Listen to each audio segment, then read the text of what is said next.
fashion industry keeps telling us we need more. More trends, more products, more anti-aging solutions. But real chic, it's the complete opposite of everything they're selling. In today's video, I'm sharing 17 things I find very chic as a professional stylist. Number 1, aging naturally. We're told that aging is something to fight, fix, and fear. That's bad programming designed to keep us insecure and consuming. But the natural process of aging is very chic. Lately, I've come across the term well-aging instead of anti-aging, and it made so much sense to me. We want to age naturally while looking like we take care of ourselves and love ourselves. We want to look like ourselves when we get old, not like someone trying desperately to look 25 forever. There's something undeniably chic and elegant about a woman who looks confidently her age. Grey hair worn without apology, laugh lines that prove we've experienced joy, skin that shows we've lived. This is real refinement. Number 2, a level of confidence with a hint of mystery. A level of confidence with a hint of mystery is very chic and it can't be purchased. Chic to me is aura, and aura can't be replicated. It has to be genuine.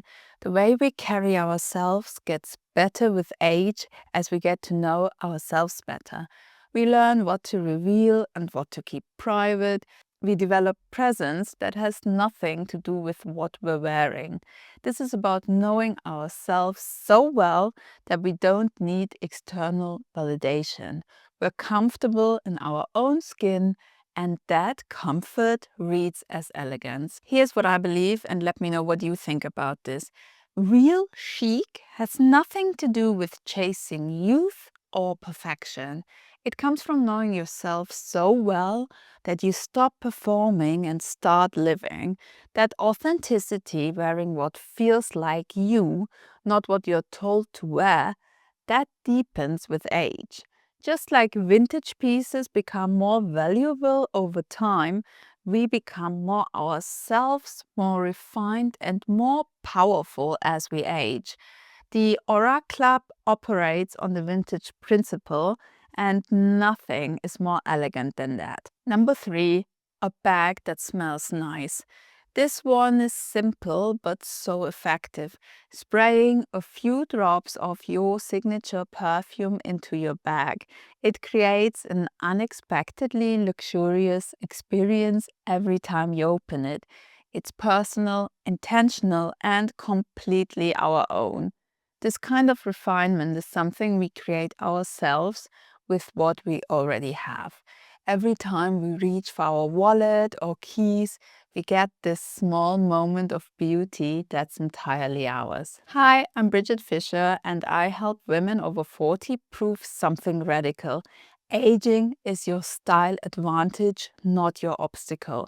I do this with German efficiency. Welcome to the Aura Club.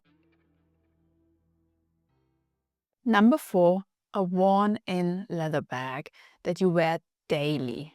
A worn-in leather bag that you wear daily is very chic.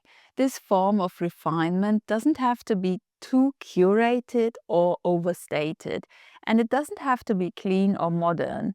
There should be elements of something lived in or cozy or worn about it. The intrigue is what makes it special. When leather develops a patina, when handles soften with use, when a bag shows it's been places with us, that tells a story no brand new purchase can match. We're not chasing newness, we're building character into what we own. Number 5, always wearing the same jewelry. Always wearing the same jewelry is very chic. It can make us feel very ourselves in any outfit, even the most basic. Especially if some of the jewelry is inherited from family members or gifted by loved ones, we are wearing our story. That ring becomes part of our identity. Those earrings become recognizable as ours. There's something deeply chic about consistency. This is about creating recognizable style that's uniquely ours. Number 6, imperfection. Imperfection is very chic, like the French women do it. The French have mastered the art of looking polished while slightly undone. Hair that's a bit tousled, an untucked shirt, mismatched vintage pieces. This signals confidence. We're not trying too hard because we don't need to. Perfection is exhausting and frankly a bit boring. Calculated imperfection shows personality. It shows we're comfortable enough to not obsess over every detail being flawless. Before we continue, I've created an ebook collection that includes Style After 40, the core style system, and a few others. All the practical stuff without the fluff, and the links are in the description if you want them. Number 7, an eclectic wardrobe if it reflects your personality. An eclectic wardrobe that reflects our personality is incredibly chic. The first person that comes to mind is Iris Apfel. She broke every supposed rule and became an icon precisely because she dressed entirely for herself.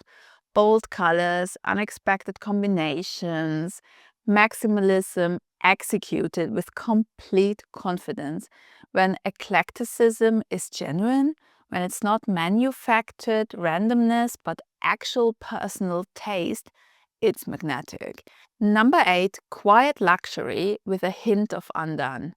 Not displaying brand names is very chic.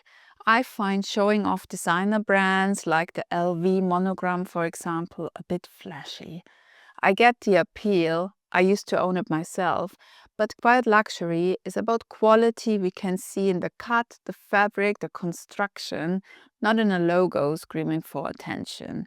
And when we pair that refined quality with a hint of undone, like a well-worn bag, that's when it becomes truly stylish. This is presence over trends. It's polished but not precious.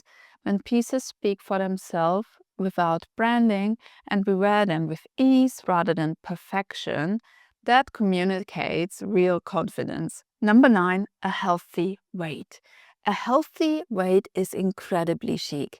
Especially as we age, it's important to make sure not to be skin and bones. We don't need to be super skinny to look stylish. A healthy weight where we feel strong and energized is more chic than being skinny. When we prioritize health, we're choosing power over manipulation. We're saying our bodies deserve to be nourished, strong, and capable, not just thin. Number 10, short hair.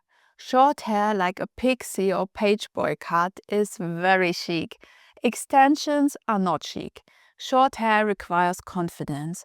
It puts the focus on our face, our bone structure, our features, not on length and volume. There's something undeniably elegant about a woman who's bold enough to cut her hair short and own it completely. It's a statement that says we're interesting enough without hiding behind hair. Our faces, our expressions, our presence, that's what matters. Number 11, personality. Chic comes from within. Personality can't be purchased or replicated. When we dress in a way that reflects who we are, our interests, our experiences, our values, that's when real style emerges. This is style autonomy. This is the difference between wearing what we're told looks good and wearing what genuinely feels like us. Our wardrobes should tell our story, not someone else's idea of what we should be. One more thing, there's this free digital magazine I created with honest style guidance. The link's in the description if you want it. And as I said, it's completely free. Number 12, vintage pieces. Wearing vintage pieces is incredibly chic. Vintage gives us access to quality construction we can't find in modern fast fashion. We find unique pieces no one else will be wearing, and we're sustainable without even trying. Mix vintage denim with a modern shirt, pair vintage jewelry with current pieces. This creates depth no mall shopping spree can replicate. Each vintage piece has history, character, and a story that makes our wardrobe more interesting. Number 13, having a wardrobe limited to what you love. Only having a very limited amount of outfits is very chic. 3 outfits that we absolutely love and wearing them over and over again is incredibly magnetic. This is building a power wardrobe, not a trend collection. When we limit our wardrobes to what we genuinely love, getting dressed becomes effortless. We're not standing in front of overstuffed closets feeling overwhelmed. We don't need 100 of something. We need a few great things worn with intention. Quality over quantity isn't just a saying, it's how real style works. Number 14, not chasing trends. A personally curated wardrobe is incredibly chic. Someone who fills their closet with items from their travels and personal experiences has real style, slowly building up what's truly us rather than what social media says is trending, creates something authentic. When we stop chasing trends, we start building wardrobes with stories. That jacket from Paris, those earrings from a local artist, each piece means something. Our wardrobes become collections of memories rather than collections of purchases. Number 15, a signature scent. A signature scent is very chic. When we find our fragrance and wear it consistently, it becomes part of our identity. People remember us by it. It's invisible style that creates presence before we even enter a room. It's about finding one scent that feels utterly us and making it our own. Number 16, short, naturally shaped nails with natural or no nail polish. This is incredibly chic. This is about choosing classic restraint over trend-driven excess. Natural nails are practical, elegant, and timeless. Simple, well-maintained nails signal that we understand the difference between decorating and refinement. We're not following every nail trend on social media, we're choosing what's timeless and elegant. Number 17, minimal makeup. When we embrace minimal makeup, we're choosing to let ourselves be seen. We're confident enough to show up as we actually are, and that confidence is what makes us beautiful. And if you want to discover more essential style wisdom that could save you years of mistakes, I reveal 15 style tips I wish I knew sooner in this video here. And don't forget, confidence looks good on you.